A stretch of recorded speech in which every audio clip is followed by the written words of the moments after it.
Dārgais draugs, esi svētīts šodien bagātīgi un atceries, Dievs tevi mīl. Šodien brīnišķīgs laiks ar Dievu rīta pusītē, un es esmu atšķīrusi kādu kladīti, un mūsu Jēzus ir brīnišķīgs. Aleluja! Un šeit kladītē es ieraudzīju kādu ļoti spēcīgu rakstiņu, kuru es esmu uzrakstījusi gara vadībā, bet pašķirot vēl atpakaļ, es ieraudzīju pierakstus, kurus esmu veikusi, esot draudzes sapulcītē, kura notika Jēkabpilī, vēl tajā laikā, kad bija draudzē Smaids dievkalpojumi, kafejnīcas dievkalpojumi, brīnišķīgie, un tur sludināja tajā reizītē Artūrs Savotiņš brālis, un es izlasīju ļoti spēcīgus vārdus, kurus viņš ir runājis. Protams, man nav uzrakstīts vārds vārdā, bet es vēlos šorīt jums izlasīt to, kas man šeit ir pierakstīts, šos brīnišķīgos vārdus, kuri bija teikti draudzēji, un es sajūtu ļoti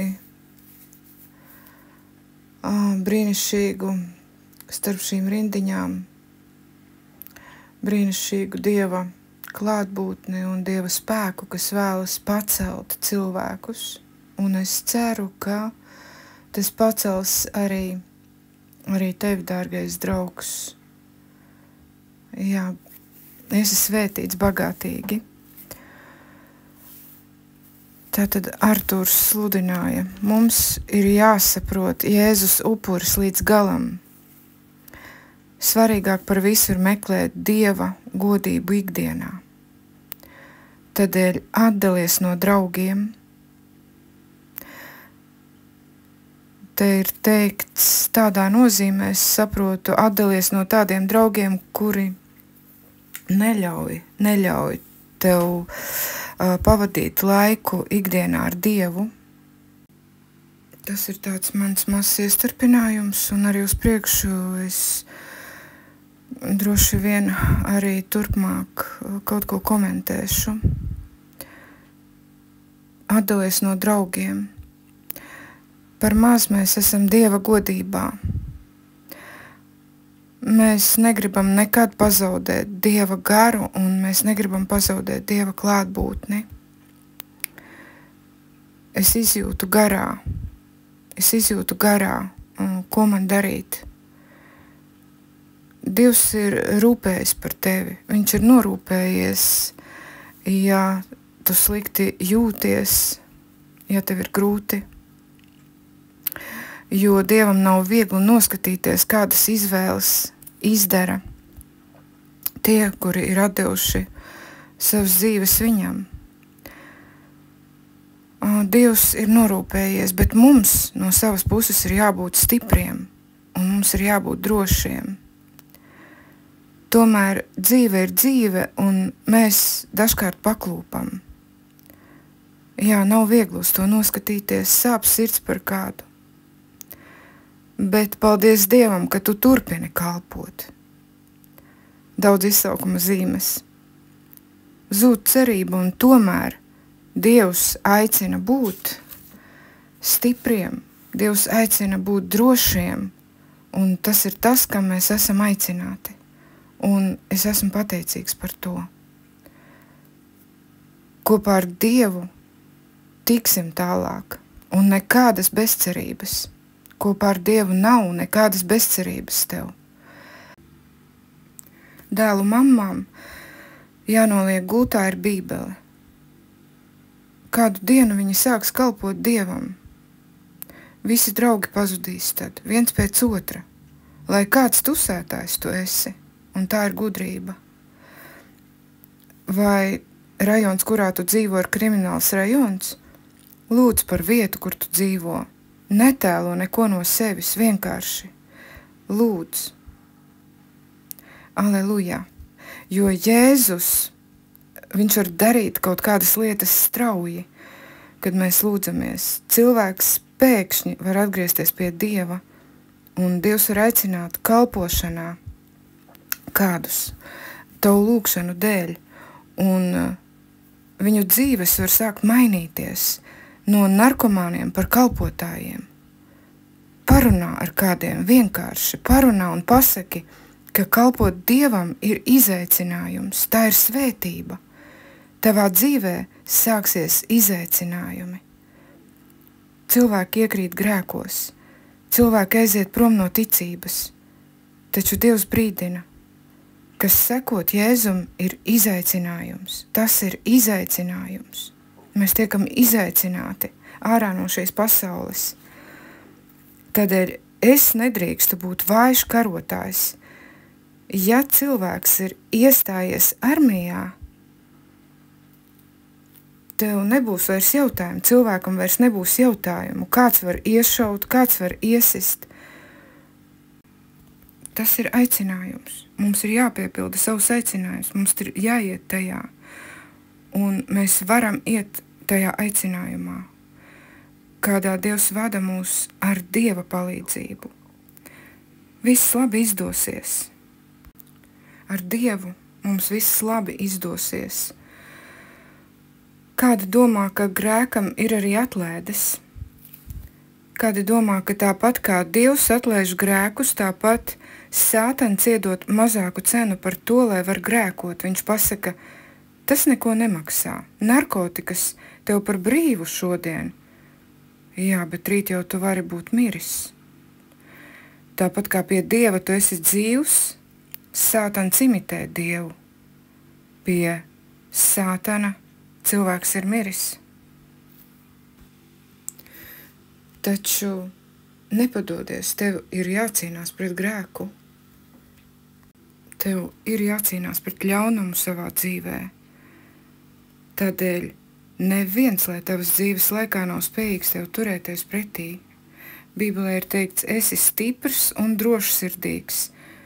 Tas kungs ir stiprs un drošs ar tevi visur, kur tu iesi. Jozo nebija drošs. Mēs lasām Bībelē, ka Jozo nebija drošs. Un varētu teikt jauniņais, ko tu vari te izdarīt. Tādi saucieni tev var būt. Var skanēt nopakaļus, ja? Bet ne par ko neuztraucies. Paskaties uz Mūzu. Pat, ja daudzi mira, paskaties uz kalpotājiem. Viņi misiju izpildīja līdz galam. Paskaties uz tiem, kuri nepadevās. Piemēram, Billijs Grehems visu laiku sludināja Dievu vārdu, un šie cilvēki kaut ko uz zemes izdarīja. Viņi izpildīja savu misiju, un tie tagad ir Dievu valstībā. Lai tava mute nepamet bauslības grāmatu, tev laimēsies un tavi ceļi izdosies. Dievs grib dienu un nakti, lai esam kopā ar viņu. Uz to mēs esam aicināti. Guļam ar Dievu kopā, ēdam ar Dievu kopā ar viņu ejot, mēs dzirdam un Dievs iedod mums savu vārdu par savu spēku, par savu autoritāti, un Dieva vārds darbojas. Dievs vēlas, lai esam droši uz mūsu ticības ceļa. Jā, dzīve nav rožu lauks, iet dažādi dzīvē. Mums jāiet uz priekšu, kad cilvēks viņš bija ar Dievu un viņš padodas, Dieva sirds par to ļoti skumst. Tur nav nekā priecīga. Mēs esam aicināti būt stipri un drosmīgi Dieva kalpotāji un iet līdz galam. Nekā traģiskāk šai pasaulē nav kā tad, kad cilvēks atstāja Dievu. Pasaulē ir tādi uzskati, ka dzīve ir spēle, tiek spēlētas tikai spēlītes. Jēzus nespēlē spēlītes ar mums, viņš vēlas mūs vest tālāk. Ir apsolījumi garīgi priekš draudzes mums doti, Tādēļ, ka patiesībā Dievs nav paredzējis, ka mēs pusceļā mirstam. Cilvēks izdara savu izvēli. Šogad tu būsi izvēles ielējā. Ko tu gribi? Vai būt pasaulē? Vai būt svētā gara brīvībā? Vai būt reliģijā? Ir šīs dažādās izvēles. Ko tu vēlies? Ko tu gribi redzēt? Tu vari ar mani šodien pateikt Dievam, Dievs ved mani savā perfektajā gribā. Dievs, es lūdzu, vādi mani savā perfektajā gribā. Jā, patiesi, Dievs šodien algs dzirdēt, kas ir tavā sirdī. Mēs varam Dievam prasīt un to lūgt. Ir vajadzīgas lūgšanas draudzē. Reizēm mēs lūdzamies, reizēm mēs lūdzam par valdībām, mēs lūdzam par varām, bet tad mēs aizējam no lūgšanas. Mēs lūdzamies par kādu tuvinieku, bet tad mēs pārtraucam lūgt. Taču, lai mēs uzvarētu, lai mēs redzētu, ka mūsu lūgšanas tiek atbildētas, mūsu lūgšanu dzīvē vairāk vajadzīgs ir izlaušanās gars, ar drošu, nešaubīgu ticību, ka Dievs ir kopā ar draudzi. Kādi mums tuvi cilvēki šeit ir bijuši draudzē, bet to vairs nav. Cerams, ka tie jau būs lūgšanu vakarā. Vai mēs varam iztēloties, ka Dieva valstībā kādi no mums var nebūt? Tas nav joks. Dzīve nav joks. Vai varam iztēloties, ka kāda vairs nav? Ka kādam dzīvē ir kāds smags kritiens? Mums ir jāiestājas lūgšanās vienam par otru. Vai pastāv arī kāds cits variants? Cita varianta, protams, nav, jo tas viss ir nopietni. Es nespēju iedomāties, ka kāda no mums tur nebūtu. Dievs aicina mums būt izlaušanās garā. Dievs aicina dzīvot tevi ar drošu sirdi.